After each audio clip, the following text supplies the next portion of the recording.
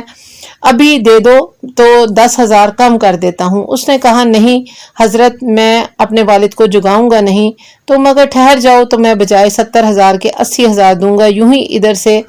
کمی اور ادھر سے زیادتی ہونی شروع ہوتی ہے، یہاں تک کہ تاجر 30,000 قیمت لگا دیتا ہے کہ اگر تم اب جگا کر مجھے پیسے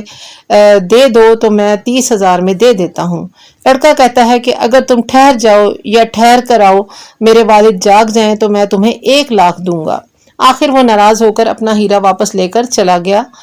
باپ کی اس بزرگی کے احساس اور ان کے آرام پہنچانے کی کوشش کرنے اور ان کے ادب و احترام کرنے کی باعث پروردگار اس لڑکے سے بہت خوش ہوئے اور اسے یہ گائے عطا فرمائی۔ جب بنی اسرائیل اس قسم کی گائے ڈھونڈنے نکلتے ہیں تو اس لڑکے کے پاس یہ کسی کے پاس ایسی گائے نہیں پاتے۔ اس سے کہتے ہیں کہ اس ایک گائے کے بدلے 2 گائیں اور لے لو۔ وہ انکار کرتا ہے، پھر کہتے ہیں 3 لے لو، 4 لے لو، لیکن یہ راضی نہیں ہوتا۔ 10 تک کہتے ہیں لیکن پھر بھی وہ نہیں مانتا۔ یہ آ کر حضرت موسیٰ سے شکایت کرتے اور پھر آپ فرماتے ہیں جو یہ مانگے دو اور اسے راضی کر کے اسے گائے خرید لو۔ آخر گائے کے وزن کے برابر سونا دیا گیا، تب اس نے اپنی گائے بیچی۔ یہ برکت اللہ نے ماں باپ کی خدمت کی وجہ سے اسے عطا کی، جبکہ یہ بہت محتاج تھا۔ اس کے والد کا انتقال ہو گیا تھا اور اس کی بیوہ ماں غربت اور تنگ دستی کی زندگی بسر کر رہے تھے۔ غرض اب یہ گائے خرید لی گئی اور اسے ذبح کیا گیا اور اس کے جسم کا ایک ٹکڑا لے کر مقتول کے جسم سے لگایا گیا تو اللہ تعالیٰ کی قدرت سے وہ مردہ جی اٹھا۔ اس سے پوچھا گیا کہ تمہیں کس نے قتل کیا ہے؟ اس نے کہا میرے بھتیجے نے، اس لیے کہ وہ میرا مال لے لے اور میری بیٹی سے بھی نکاح کر لے۔ بس اتنا کہہ کر وہ پھر مر گیا اور قاتل کا پتہ چل گیا، اور بنی اسرائیل میں جو جنگ و جدل ہونے والی تھی وہ رک گئی اور یہ فتنہ دب گیا۔ اب اس بھتیجے کو پکڑ لیا گیا اور اس کی عیاری اور مکاری کھل گئی اور اس کے بدلے میں قتل کر ڈالا۔ یہ قصہ مختصر الفاظ سے مروی ہے۔ یہ معلوم ہوتا ہے کہ یہ بنی اسرائیل کے ہاں کا واقعہ ہے، جس کی تصدیق اور تکذیب ہم نہیں کر سکتے۔ ہاں روایت جائز ہے۔ تو اس آیت میں یہ بیان ہو رہا ہے کہ بنی اسرائیل میری اس نعمت کو نہ بھولو کہ میں نے عادت کے خلاف بطور معجزہ کے ایک گائے کے جسم کو لگانے سے ایک مردے کو زندہ کر دیا تھا، اور اس مقتول نے اپنے قاتل کا پتہ بتایا اور ایک بہت بڑا فتنہ دب گیا۔ اب یہاں پر جو مین چیز سمجھانے کی ہے وہ یہ چیز آسان لفظوں میں سمجھنے کی ہے کہ اللہ رب العزت کے پاس جو قادر مطلق ہے اور وہ زندگی اور موت پہ قادر ہے، اور وہ چاہے تو ہر چیز کو جب چاہے پیدا کرے اور جب چاہے مارے۔ وہ ہر شے پر قادر مطلق ہے، اس کے لیے کچھ مشکل نہیں ہے کسی کو مارنا یا اس کو دوبارہ پیدا کرنا، چونکہ یہ جو کافر لوگ تھے بنی اسرائیل ہو گئے یا پھر یہود و نصارہ وغیرہ، سب اسی چیز پر حیران تھے کہ جب ہم مر جائیں گے اور ہماری ہڈیاں گل سڑ جائیں گی اور ہمیں قیامت کے دن جو ہم بات کرتے ہیں یا آخرت کی بات ہوتی ہے تو وہ اسے پہلی چیز کے جھٹلاتے تھے، وہ مانتے ہی نہیں تھے۔ لیکن اللہ تعالیٰ نے یہ جو معجزے دکھائے ان کو اس طرح سے کر کے، اس کی وجہ یہی تھی کہ ان میں ایمان کی طاقت، وہ سمجھ سکیں اس چیز کو اور ایمان کو پہچان سکیں کہ اللہ قادر مطلق ہے، اور ان کا اس چیز پر ایمان ہو کہ اللہ تعالیٰ اس چیز پہ قادر ہے کہ وہ جب چاہے زندہ کرے اور جب چاہے مار دے۔ لیکن وہ لوگ بار بار اپنی ہٹ درمی اور حجت بازی جو کرتے تھے، یہ جو کہ جیسے کہ بتایا گیا ہے کہ جب انہیں کہا گیا کہ آپ وہ ایک گائے کو ذبح کریں تو انہوں نے اس میں بار بار آ کر حضرت موسیٰ علیہ السلام سے کیسے کیسے سوالات کیے۔ یہ اگلی آیات میں بھی ان کی، اس کو ہم حجت بازی کہتے ہیں۔ جیسے کہ ہفتے کے دن والوں کا پیچھے واقعہ بیان ہوا ہے کہ وہ لوگ جن کو کہ ہفتے کے دن انہیں کاروبار کرنے سے منع کیا گیا تھا، مچھلی پکڑنے سے منع کیا گیا تھا، لیکن اس نافرمانی کے جو بظاہر انہوں نے اس کی نافرمانی نہیں کی، ہم تو کوئی ایسا کام نہیں کر رہے، لیکن انہوں نے اس کے اندر چونکہ گڑھے کھود دیتے تھے وہ ایک رات پہلے ہی، تاکہ چونکہ آزمائش کے طور پر ہفتے کے دن وہاں پر زیادہ مچھلیاں آتی تھیں، تو وہ اللہ کو دھوکہ دینے کے لیے نعوذ باللہ وہ یہ کرتے تھے کہ وہاں گڑھے کھود دیتے تھے تاکہ مچھلیاں زیادہ اس میں جمع ہو جائیں. تو یہی کرتے کرتے انہوں نے رب کو نعوذ باللہ دھوکہ دینے کی کوشش کی، جس کے سزا میں پھر وہ ان کو رسوا اور ذلیل بندر بنا دیا گیا. یہاں پر آگے بھی ان کی حجت بازی کس کو کہتے ہیں کہ جب اللہ کا کوئی حکم آ جاتا ہے تو اس میں کیا کیوں کیسے کا سوال نہیں ہوتا. یہ ہمیشہ یاد رکھیں کہ جو انسان حجتیں نکالتا ہے، سوال جواب کرتا ہے، تو اس کے دل میں کہیں نہ کہیں اس حکم کے بارے میں یا اس حکم دینے والے کے بارے میں کہیں نہ کہیں اپنے اندر کی نفس کی شر کی ابھی گنجائش باقی ہوتی ہے. تو اسی لیے وہ اپنے نفس کی اتباع کرتے ہوئے، پیروی کرتے ہوئے، یا وہ شیطان کے پیچھے لگ کر اپنے رب کے حکم کی اندر سے حجتیں نکالتا ہے، سوال جواب کرتا ہے، اور وہ اس کو ایکچولی اس کے اندر دل میں یہ ہوتا ہے کہ وہ اس حکم پر عمل ہی نہیں کرنا چاہتا. جیسا کہ اب اگر بالفرض کے قتل کے بارے میں کہا جاتا ہے یا کوئی بھی زنا کے بارے میں حکم یہ ہے کہ آپ نے یہ نہیں کرنا، جس چیز سے بھی روکا جاتا ہے، وہ تمام احکامات جن سے منع کیا گیا ہے، وہ تمام حدود اللہ جن سے روکا گیا ہے کہ آپ نے یہ کرنا ہے، یہ کام کرنا ہے اور یہ نہیں کرنا ہے. آپ دیکھیں گے کہ ہماری جتنی بھی آنے والی جو لوگ ہیں، یعنی کہ جو آج کے دور میں خاص طور پہ جو ہماری نئی نسل ہے اور جدیدیت کے حامل لوگ ہیں، ماڈرنزم کے پروردہ لوگ ہیں، ہماری اقوام ہیں، وہ کیا کر رہے ہیں کہ انہی چیزوں کو سوال بنا لیتے ہیں کہ جی پردہ اگر حکم دے دیا ہے کہ آپ کو مسلمان عورت کے لیے پردہ فرض ہے تو فرض ہے، اس میں کوئی حجت اور حیلہ حجت نہیں ہے کہ جی آپ پردہ کیوں کریں گی. آپ کا اب ضرورت کے وقت کے اس دور کے مطابق اس وقت کے لیے تھا صرف پردے کا حکم، آج نہیں ہے پردے کا حکم، یا پھر جی پردہ صرف چہرے کا ہونا چاہیے، یا آپ کا یہ پردہ صرف دل کا ہونا چاہیے. یہ جتنے بھی سوال جواب ہیں، اتنے سوال ہیں کہ آپ کسی کو بھی روک نہیں سکتے. آپ ہر انسان اپنی سمجھتا ہے کہ میں بہت زیادہ سمجھدار ہوں اور میرے سوالات جو ہیں وہ جائز ہیں، لیکن سوال جو ہے وہ اگر آپ کا پازیٹیولی اگر آپ کا اس کسی چیز کی حقیقت کو جاننے کے لیے یا رب کی حقیقت، رب تک پہنچنے کے لیے، اس سے راضی کرنے کے لیے ہو، یا آپ اللہ کی اتباع اور فرما برداری میں جانا چاہتے ہیں اور آپ اپنی فلاح ہو اور اس کے لیے جاننے کے چاہتے ہیں، تو پھر آپ کے لیے وہ علم نافع ہے. لیکن اگر آپ صرف شیطان کو خوش کرنے کے لیے اور صرف شیطانی یا نفسانی حیل و حجت پیدا کرتے ہیں، تو وہ آپ کو سوائے جہنم کی آگ کے اور کچھ نہیں مہیا کرے گا. دنیا میں بھی ذلیل و رسوا ہوں گے اور آخرت میں بھی. تو آگے اس کے جو آیات آ رہی ہیں وہ ہے 68 سے لے کر 71 تک. ان کا ترجمہ کچھ اس طرح سے ہے. انہوں نے کہا اے موسیٰ دعا کیجئے کہ اللہ ہمارے لیے اس کی ماہیت بیان کر دے. آپ نے فرمایا وہ گائے نہ بالکل بوڑھی ہو نہ بچہ بلکہ درمیانی عمر کی نوجوان ہے، پس اب جو ہو تمہیں حکم دیا جاتا ہے بجا لاؤ، یعنی کہ اسے ذبح کرو. پھر وہ کہنے لگے کہ دعا کیجئے کہ اللہ تعالیٰ بیان کرے کہ اس کا رنگ کیا ہے. فرمایا وہ کہتا ہے کہ وہ گائے زرد رنگ ہے، چمکیلا اور دیکھنے والوں کو بھلا لگنے والا اس کا رنگ ہے.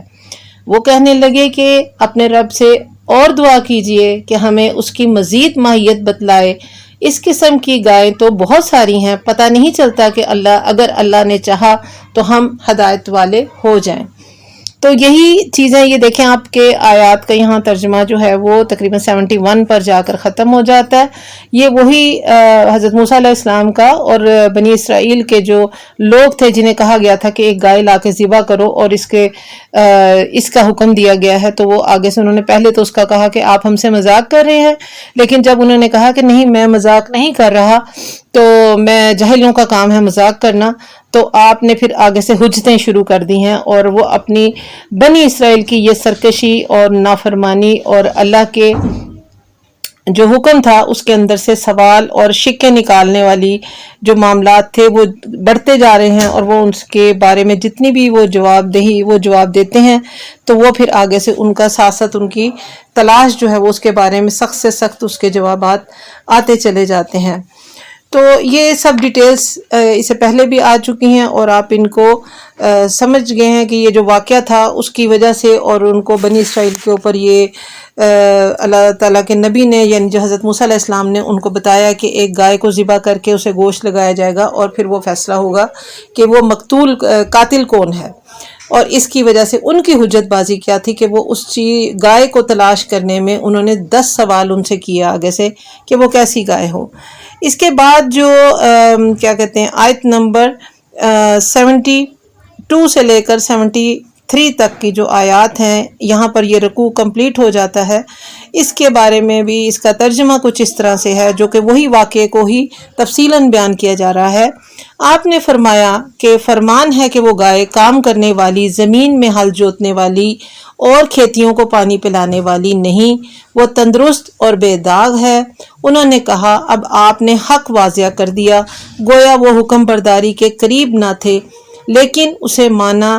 اور وہ گائے ذبح کر دی. جب تم نے ایک شخص کو قتل کر ڈالا، پھر اس میں اختلاف کرنے لگے اور تمہاری پوشیدگی کو اللہ ظاہر کرنے والا تھا. ہم نے کہا اس گائے کے جسم کا ایک ٹکڑا مقتول کے جسم پر لگاؤ، وہ جی اٹھے گا. اسی طرح اللہ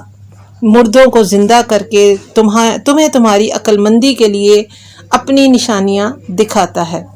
تو یہاں پر یہ جو ان کا بلا وجہ کا جو تجسس تھا، اس کے بارے میں جو بیان کیا جا رہا ہے کہ جو ان کی اس کی وجہ سے جو تھا ان کا تجسس، اس کی کوئی جواز نہیں بنتا تھا، لیکن اللہ کے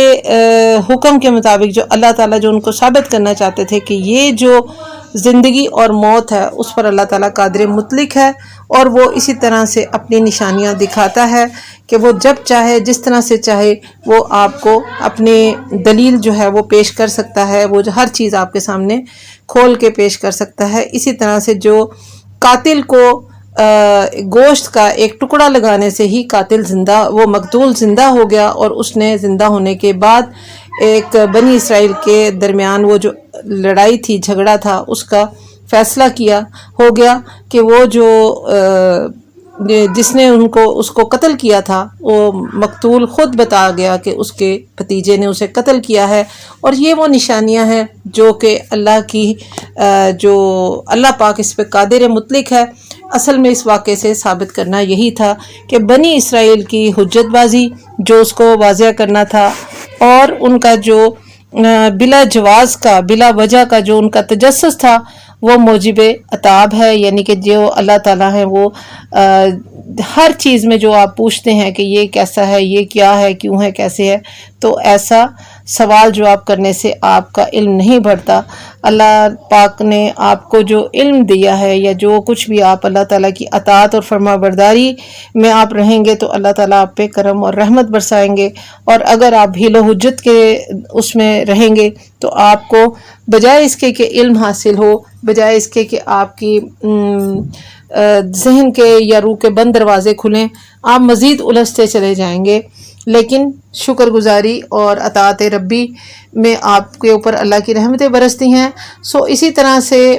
جو زندگی پر موت پر اللہ قادر مطلق ہے، اس تمام واقعے سے جو نچوڑ یہ نکلتا ہے کہ اللہ قادر مطلق ہے زندگی اور موت پر. جہاں تک یہودیوں کی اللہ کے احکامات کے حوالے سے حجت بازی کا بیان کیا جا رہا ہے اس میں، کہ جس طرح سے وہ اللہ پاک نے یا ان کے نبی نے، اللہ پاک نے حکم دیا اور ان کے نبی نے ان پر یہ حکم پہنچایا کہ آپ ایک گائے کو ذبح کریں اور اس کا ٹکڑا جو ہے وہ قاتل کو یا جو مقتول ہے اس کے جسم پر لگایا جائے گا تو وہ جی اٹھے گا اور وہ اس کے بارے میں بتا دے گا. تو یہ اللہ کی نشانیاں تھیں کہ وہ اس کو حکم دے رہا ہے اور اس کو کرنا تھا. لیکن جو حجت بازی آگے سے بنی اسرائیل کر رہے تھے، سوال پہ سوال کیے جا رہے تھے کہ ہمیں بتایا جائے کہ گائے کیسی ہو، کیسا اس کا رنگ ہو، تو جتنا وہ کہہ رہے تھے، جتنے وہ سوال کر رہے تھے، اتنی ہی اس کی احکامات کی سختی بڑھتی چلی جا رہی تھی کہ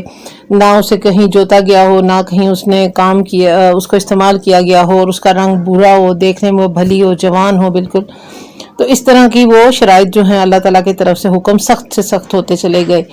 تو بات صرف کتنے کی ہے، کہنے کی یہی ہے کہ جب انسان فرما برداری یا اطاعت میں جاتا ہے تو اللہ تعالیٰ اس کے لیے آسانیاں پیدا کرتے ہیں. جب وہ بلا وجہ کی حجتیں اور وہ سوالات اور وہ جب اس کے اندر قدخن نکالتا ہے تو پھر اس کے لیے مسائل اور مشکلات خود بخود بڑھنا شروع ہو جاتی ہیں. ایک بات اور بھی گوش گزار کر دیں کہ یہ جو معجزہ اللہ تعالیٰ نے دکھایا ہے کہ جو اللہ تعالیٰ زندگی اور موت پر قادر ہے، اور وہ اس چیز کو یہی دکھانا چاہتا تھا، ثابت کرنا چاہتا تھا کہ یہ اللہ تعالیٰ کی قدرت ہے کہ وہ جب چاہے جس طرح سے چاہے زندہ کرے اور جس طرح سے چاہے مار دے. تو اس سورہ مبارکہ میں 5 جگہ مرنے کے بعد جینے کا بیان ہوا ہے کہ اللہ تعالیٰ جو ہے وہ اس پر قادر مطلق ہے. ایک تو آیت ثم بعثناکم من بعد موتکم ہے، جس میں کہ اللہ تعالیٰ کہتا ہے کہ جب میں چاہوں، جب میں نے پیدا کرا پہلے بھی اور پھر میں دوبارہ بھی تمہیں موت کے بعد دوبارہ بھی زندہ کرنے پر قادر ہوں. دوسرا اس قصے میں بیان کیا گیا کہ جب وہ اللہ تعالیٰ نے ان کو ایک جو مقتول ہے اس کو کس طرح سے زندہ کرے گا، اور کیا اس نے معجزہ دکھایا اپنا کہ اس کا ٹکڑا گائے کا لگائیں گے تو وہ قاتل کا نام خود بتا دے گا. اس کے بعد تیسرا ان کے قصے میں جو ہزاروں کی تعداد میں نکلے تھے اور ایک اجاڑ بستی پر ان کا گزر ہوا تھا. چوتھے حضرت ابراہیم علیہ السلام کے 4 پرندوں کے مار ڈالنے کے بعد زندہ ہو جانے کے بارے میں ہے. اور 5واں زمین کی مردنی کے بعد رویدگی، یعنی کہ دوبارہ سے اس کے اندر پھل پھول کا لگنا اور ہر چیز کا سرسبز و کھیتوں کا لہلہانا. یعنی اللہ تعالیٰ اس کو موت اور زندگی سے تشبیہ دیتے ہیں کہ زمین بنجر ہو جاتی ہے، ختم ہو جاتی ہے، جیسے خزاں آتی ہے، پتے گر جاتے ہیں اور پھر دوبارہ اللہ تعالیٰ موسم بہار میں دوبارہ سے پتے نئے نکلتے ہیں اور دوبارہ سے اس کی ہرا بھرا ہر چیز ہو جاتی ہے. تو اس کو اللہ تعالیٰ موت اور زندگی سے تشبیہ دے رہے ہیں. اسی طرح سے سوال کیا گیا کہ نبی پاک صلی اللہ علیہ وسلم سے دریافت کیا گیا کہ یا رسول اللہ، مردوں کو اللہ تعالیٰ کس طرح جلائے گا، یعنی دوبارہ زندہ کرے گا؟ تو فرمایا کبھی تم بنجر زمین پر سے گزرے ہو؟ کہا ہاں. فرمایا پھر کبھی اس کو سرسبز و شاداب بھی دیکھا ہے؟ کہا ہاں. فرمایا اسی طرح موت کے بعد زندگی ہے. تو مردہ زمین بھی ایک نشانی ہے. جب ہم زندہ کرتے ہیں اور اس میں سے دانے نکالتے ہیں جسے یہ کھاتے ہیں، اور جس میں ہم کھجوروں اور انگوروں کے باغ پیدا کرتے ہیں اور چاروں طرف نہروں کی ریل پیل کر دیتے ہیں تاکہ وہ ان پھلوں کو مزے مزے سے کھائیں، حالانکہ یہ ان کے ہاتھوں کا بنایا ہوا پیدا کیا ہوا نہیں ہے، کیا پھر بھی یہ شکر گزاری نہ کریں گے؟ اب یہاں پر یہی بات اللہ تعالیٰ ثابت کرنا چاہتے ہیں کہ جو چیز بھی جو محنت کرتا ہے وہ کسان کرتا ہے، وہ بیج بوتا ہے، وہ اس کے اوپر محنت کرتا ہے، دن رات اس کی راکھی کرتا ہے، اس کو ٹائم پہ پانی دیتا ہے، لیکن اس زمین کے اندر سے جو پھل پھول نکالنے والی طاقت ہے وہ صرف اور صرف اللہ کی ذات میں ہے کہ وہ ایک مردہ زمین میں سے، یعنی جس میں کچھ نہیں ہے، وہ ایک بنجر زمین ہوتی ہے، تو اس کے اوپر محنت کرنے کے بعد وہی زمین جب پھل پھول پروسیس سے گزرتا ہے، وہ ایک بیج، تو پھر اس میں سے رنگ رنگ کے پھل نکلتے ہیں، پودے پھول نکلتے ہیں اور ہر طرح کی وہ خوراک کا انتظام کرتا ہے، تو جسے ہم اپنے لیے استعمال کرتے ہیں اور جو ہماری زندگی کی بیس ہے. اگر یہ چیزیں نہ ہوں تو آپ سوچ لیں کہ زندگی کہاں ہوگی. اور اس میں بارش کا بہت بڑا دخل ہے. اور ایک صاحب یہی فرماتے ہیں کہ بارش جو ہے اگر نہ ہو یا بارش اللہ تعالیٰ نہ برسائیں تو بارش جہاں ختم ہو جاتی ہے، آپ کو پتہ ہے بنجر علاقے ہو جاتے ہیں، صحرا اور ریگستان بن جاتے ہیں، تو وہاں قحط پڑ جاتا ہے. تو ایک بارش کے نظام کی وجہ سے ان کا یہ ثابت کرنا ہے کہ پوری دنیا کا نظام، کائنات کا نظام جو ہے وہ بارش کے نظام پر کھڑا ہوا ہے. تو یہ ہم اللہ کی ناشکری کرتے ہیں جب اس کی یہ ہر چیز سے، جبکہ وہ ہر چیز پہ قادر مطلق صرف اور صرف اللہ کی ذات ہے کہ اگر وہ بارش برساتا ہے تو اس بارش کی وجہ سے زمین سے پھل پھول نکلتے ہیں، پودے نکلتے ہیں، جانور کھاتے ہیں، دودھ دیتے ہیں، اور پھر ڈیری کا نظام چلتا ہے. پھر اسی کے کھالوں کی وجہ سے جانور پیدا ہوتے ہیں، تو جانوروں کی جو کھال ہے اسی سے اون بنتی ہے، اس سے سارا ہمارا یہ جو ہے کاٹن کا کام چلتا ہے. پھر ہم آتے ہیں تو وہ سب کا سب اس کا تعلق بارش سے جوڑتے ہیں، قدر نہیں کرتے اور ہم اس کی شکر گزاری نہیں کرتے۔ اللہ تعالی ہم سب کو اللہ کی نعمتوں کا شکر گزاری کرنے کی توفیق دے، اور اس کی نعمتوں کو، اس کے کرم کو سمجھنے کی اور اس پر عمل کرنے کی توفیق دے۔ وآخر دعوانا الحمدللہ رب العالمین۔